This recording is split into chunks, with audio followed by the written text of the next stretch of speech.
এই comprehensive list সেটা election commission জানাতে পারবে। আমি জিজ্ঞেস করবো সিও সাহেব যদি জানেন আমি বলবো। আরেকটা হচ্ছে যে নির্বাচনী ব্যবস্থা জিজ্ঞেস করলে সুপ্রিম কোর্টে আজকে বলা হচ্ছে যে 29 লক্ষের মধ্যে 27 লক্ষের মতো নাম এসছে, এটা রাজ্য সরকারের আইনজীবী বলছে। আপনাদের কাছে কি সেই ধরনের কোনো তথ্য আছে? আমরা যেটা জানি সেটা হচ্ছে যে প্রায় 30 লক্ষ নিষ্পত্তি হয়েছে। ডিলিশন কত পার্সেন্ট হয়েছে? কবের মধ্যে একটা আশঙ্কা প্রকাশ করা হয়েছে আজকে মানিকা গুরুস্বামী, তিনি বলছেন যে অন্তত এই সময়টা, এই যে ফ্রিজিং টাইম যেটা হয় সেটা বাড়ানো হোক। আপনাদের কি এই ধরনের কোনো ভাবনা আছে?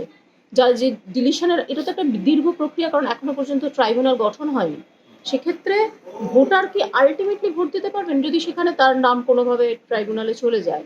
আপনারা কি সেই ধরনের কিছু ব্যবস্থা করবেন? দেখুন, যে যাদের নাম এসে গেছে, যাদের নাম আসবে সাপ্লিমেন্টারি লিস্টে, তারা তো ভোট দিতে পারবেন। আর যাদের নাম আসেনি তারা যদি অ্যাপিল করতে চান অ্যাপিল করতে পারবেন ট্রাইব্যুনালের কাছে। মুখ্যমন্ত্রী আজকের অভিযোগ করছেন যে আপনারা ইচ্ছে করে এটা ডিলিট, মানে 12টার সময় প্রকাশ করছেন, ইচ্ছা করে এই নামগুলো দিচ্ছেন না, মানে 26 লক্ষ বা 27 লক্ষ যেটাই হোক আপনারা ইচ্ছা করে দিচ্ছেন না। আমাদের ইচ্ছে অনিচ্ছার উপর তো কিছু নির্ভর করছে না। যে যখন কোনো রোল ডিজিটালি সই হয়ে যাবে সেইটা ইলেকশন কমিশনের কাছে গেলে সেটা পাবলিশড হয়ে যাবে। এখন কালকে রাত 12টায় হয়েছে না রাত 11টায় হয়েছে সেটা প্রশ্ন নয়। প্রশ্নটা হচ্ছে যে রোলগুলো যেগুলো ওরা পাঠিয়েছেন সেগুলো পাবলিশ হয়েছে কিনা, সেটা আমরা কনফার্ম করছি যে পাবলিশ হয়েছে। বলছি ফের সাপ্লিমেন্টারি তালিকা প্রকাশ হবে সেরকমই প্ল্যান। বলছি ফাইনাল লিস্টে যদি বলা হয় কত ডিলিট হয়েছে বা সবকিছু আসে, তাহলে এই সাপ্লিমেন্টারি ক্ষেত্রে কি অসুবিধা রয়েছে? এটা দেখুন, এটা তো পুরোপুরি হাইকোর্টের তত্ত্বাবধানে হচ্ছে, ওরা স্পেসিফিক্যালি ওদেরই বলতে হবে। কিন্তু না, একটা বিষয় হচ্ছে যে আপনি বলছেন পার্সন কনসার্ন যার দরকার তিনি জানলে হবে, কিন্তু নির্বাচনী ব্যবস্থায় রাজনৈতিক দল অন্যতম স্টেক, তাহলে রাজনৈতিক দলগুলো জানতে পারবে না অ্যাজ এ হোল এই বিষয়টা আসছে। তারা বলুন, তারা অভিযোগ করছেন বারবার। হ্যাঁ, তো তারা কোর্টে জানান সেটা। অনেক ক্যান্ডিডেট আছে যারা ধরুন অ্যাডমিশনে ছিল, তারাও বলছে যে তারা নাকি পুরো দেখতে পাচ্ছে না জিনিসটা। না, যে পার্টগুলো হয়ে গেছে সেই পার্টগুলোই দেখতে পাবেন। যে পার্টগুলো, যে অ্যাসেম্বলি কনস্টিটিউয়েন্সি যে পার্টগুলো পাবলিশড হয়েছে সেগুলো তারা দেখতে পাবেন। বলছেন যে তিনি নমিনেশন কি করে জমা করবেন? কমিশনের তো এই জাতীয় কোনটা যে মানে ওভারঅল এই ধরনের দেখুন, আমরা তো ইলেকশন কমিশন তো এই জিনিসটাকে হাইকোর্টে নিয়ে যায়নি। হ্যাঁ, দেখি আমরা হাইকোর্টে নিয়ে গেছি না, সেটা ঠিক, কিন্তু একটা ক্ল্যারিটির প্রশ্নে যারা করছেন তাদের জিজ্ঞেস করতে হবে। ক্যান্ডিডেটরা বলছেন নমিনেশন তারা কি করে দেবেন, তারা জানতেই পারছেন না তাদের নাম উঠছে কিনা। শশী পাজাই প্রশ্ন আজকে তুলেছেন, তারা জানেন কি তারা কোন অ্যাসেম্বলি কনস্টিটিউয়েন্সি কোন পার্টে সেটা জানেন? হ্যাঁ, কিন্তু ইরর দেখাচ্ছে, তারা বলছেন ইরর দেখাচ্ছে, তারা দেখতেই পাচ্ছেন না যে তাদের নাম আদৌ আছে কিনা। এরকম কোনো আমি তথ্য পাইনি যে এরা দেখে। কোনো সময় হয়তো ওয়েবসাইট পাওয়া যায়নি, সেটা হতে পারে, কিন্তু জেনারেল ভাবে কিন্তু চেক করা যাচ্ছে। 29 লক্ষ কি পুরোটাই হয়েছে? 29 লক্ষ যেটা গতকাল অবধি ডিসপোজড হয়েছিল সেই পুরোটাই কি স্যার পাবলিশ?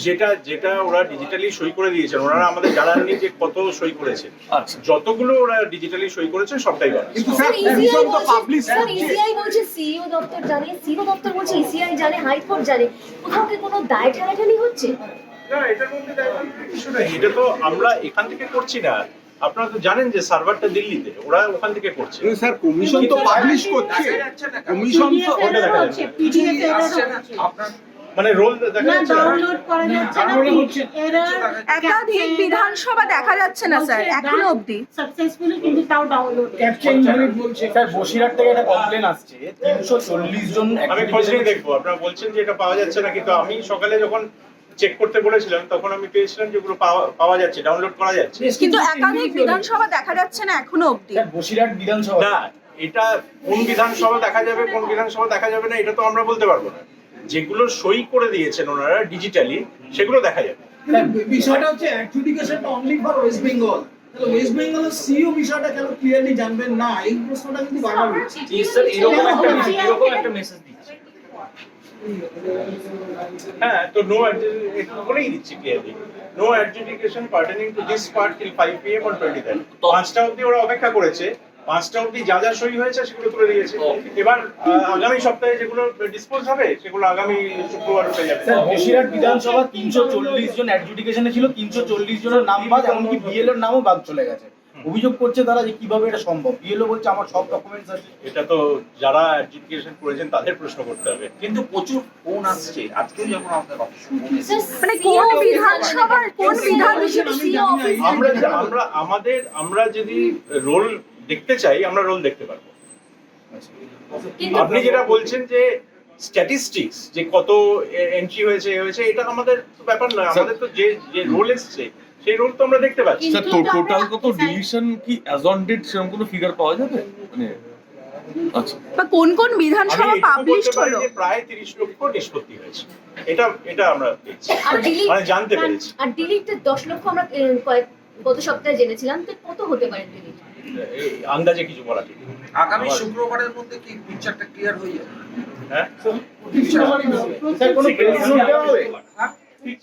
হ্যাঁ, আগামী শুক্রবারের মধ্যে আরো যে 4-5 দিনের যা হিয়ারিং হবে সেটার নিষ্পত্তি যেগুলো হবে সেগুলো বেরোবে। মানে এই ফ্রাইডে যেটা থ্যাংক ইউ স্যার। আমাদের ভিডিও ভালো লাগলে লাইক এবং শেয়ার করুন। কমেন্ট সেকশনে গিয়ে জানান আপনাদের মতামত।